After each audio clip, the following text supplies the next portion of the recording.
Hello everyone, in this video I'm going to do a quick overview and ingredients deep dive for e.l.f.'s brand new Pure skincare line. So it's actually quite small. There's only 3 items that they've released so far. Maybe they will add more to the line, but this is targeted or touted as being a clean formula line. I won't get into my gripes about what the term clean means or doesn't mean in the industry, but they say that it is cruelty-free and vegan, and really they're targeted for nourishing the skin. So that's a good thing initially, but we're gonna look at the ingredients, see any problematic things or any promising things. This is not a review where I've actually bought the items and used them on my face. This is a preview of the ingredients to let you know if these are the type of ingredients that would give you what you're looking for your skincare needs, to alert you to anything that might be problematic. And it's really the first step. Anytime you buy skincare, you shouldn't be just going on trusting what the company says the product does, or just believing whatever hype that they put out there. It's really important to look at the ingredients. Unlike with makeup, which might be a little more subjective in terms of, well, I just like the way this looks, or this color suits me, or I like this formula more. Skincare really starts with ingredients. Yes, there's wiggle room in terms of some people want something that looks more dewy, or some people want something that looks more matte. But really the starting point is looking at the ingredients. So if you don't care about ingredients, then, and you only want someone's opinion on, oh, I like the way this packaging looks, or I like the way that I personally think this feels on the skin, then this is not the video for you. But if you do care to look at the ingredients, then this is going to be a look into that. Thank you so much for subscribing to the channel. You can also follow over on the Instagram handle, which I'll put in the upper right-hand corner. I'll also link for you the latest video. If you missed that and you haven't seen it, please make sure to go check it out. These really cute succulent studs are from an Etsy company. I'll put that in the description box below if I can find them still. And then actually shout out to one of my favorite skincare brands, Stratia. This is my favorite hoodie that I have worn for months, and it's from the brand. So not only do they have great skincare, but I also love this hoodie. So that is from them. I think they actually sell it on their website if you're at all interested. If you haven't heard of them, I did a whole deep dive on their ingredients and their skincare items, so I'll link that also for you in the upper right-hand corner. All right, so the first thing that I think is a huge plus and already that I like is this line says that it is fragrance-free. It also says it's dermatologist developed, but that also, I feel like, is very manipulatable. Is that a word? Able to be manipulated, the term dermatologist tested.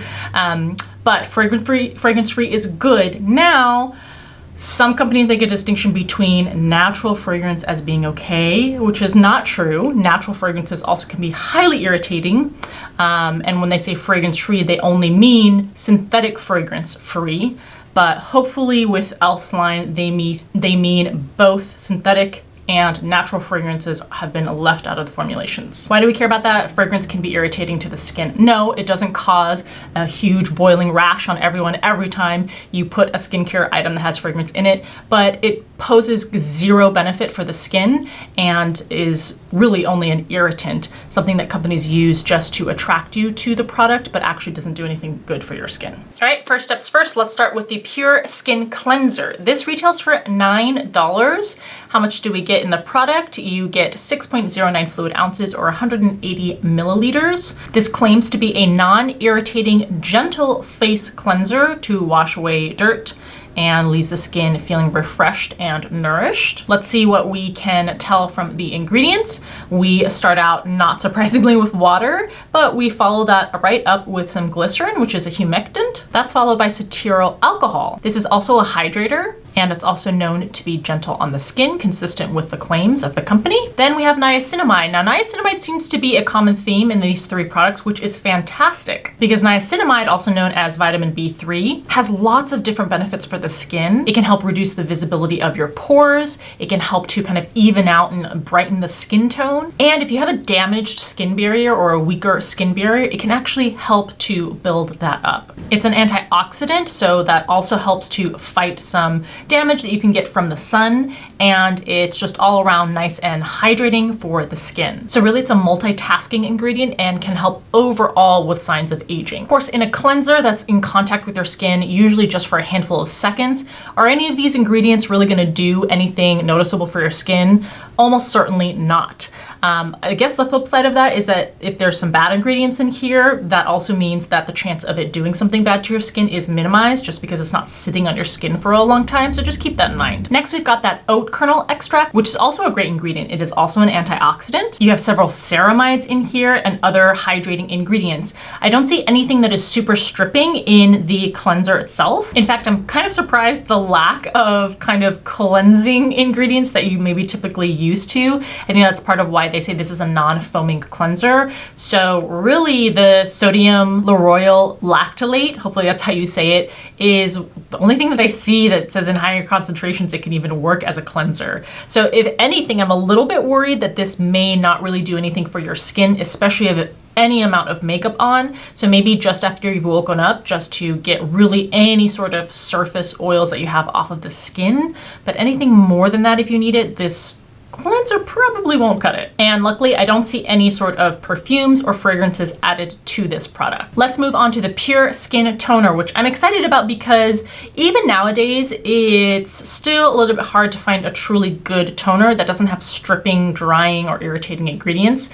This is $9 again, and you get 5.07 fluid ounces or 150 milliliters. Said again to be non-drying and non-irritating and nourishing for the skin to make it smoother, softer. And right at the start, we have that glycerin again. We have some aloe leaf juice, which is also nice and hydrating and soothing. Again, we see that key wonderful ingredient, niacinamide. There's an ingredient here that I'm not familiar with, and I don't know if I've seen before, but trehalose. This is another humectant. And then again, we have a series of ceramides. And I don't think I actually mentioned what ceramides do when we were talking about the cleansers, but ceramides are also hydrating. They are also anti-aging. They can help with the suppleness of the skin. You have the Matricaria flower water. Now, a lot of times when there's some sort of flower or plant extract or water, sometimes I get a little nervous because those can be fragrant, but actually this one is a good ingredient for the skin. It is another word for chamomile, which is nice and soothing for the skin. We do have some witch hazel water in here. I think witch hazel in more of its purest form can be irritating to the skin, but given where it is on the ingredients list, it's probably not going to be too problematic for you. Interestingly, you have some glycolic acid in here. Glycolic acid is a chemical exfoliant. It's in the family of alpha hydroxy acids, and that can help reduce some signs of aging and sun damage. Again, you see that oat kernel flower extract, which is a running theme in these products, which is another antioxidant and nice and soothing for the skin. So I am glad to say that this toner also looks very promising, nice and soothing with some anti-aging benefits for you. And then you would finish up with the Pure Skin Moisturizer. This is a little more expensive. It is $12 and you get 2.54 fluid ounces or 75 milliliters. So definitely the most expensive thing in the line. It's said to be non-greasy while still effectively hydrating your skin, improves the skin's barrier, and claims to work well under makeup. Obviously, I can't test that last claim, but let's look at the ingredients for the other claims. Very similar to these other products that we've seen. We have water, glycerin, niacinamide, oat kernel flour, chamomile, a series of ceramides, and again, no artificial or synthetic fragrances. So overall, the great things about this, no fragrances added, no alcohols, no drying ingredients that I see in any of the products. They have all the inclusion of ceramides, niacinamide, and then soothers, like some of those flower waters and the oat kernel extract, all of which will kind of help keep the skin nourished and smooth and calm. I think this is a great choice that is very simple and straightforward if you want an entire skincare regimen or routine from this brand. It's fairly affordable. I don't actually know if I would consider it one of the most affordable drugstore brands though, because I feel like given the amount of product, you could probably walk into a local drugstore and find things that are comparably priced, which, you know, with e.l.f., we want to expect something that is super affordable, given that it's a brand that used to only have $1 items. Obviously, that's no longer the case. But in any case, in the range of all skincare available on the market, it's definitely on the more affordable end. Now, I guess one downside, other than maybe the cost not being as affordable as it could be, is that these are one note. And I don't mean that each product has only one kind of standout ingredient. I mean one note as in, or maybe I should say redundant. That's what I should say. Each of the products basically has the same series of key ingredients, just in different forms.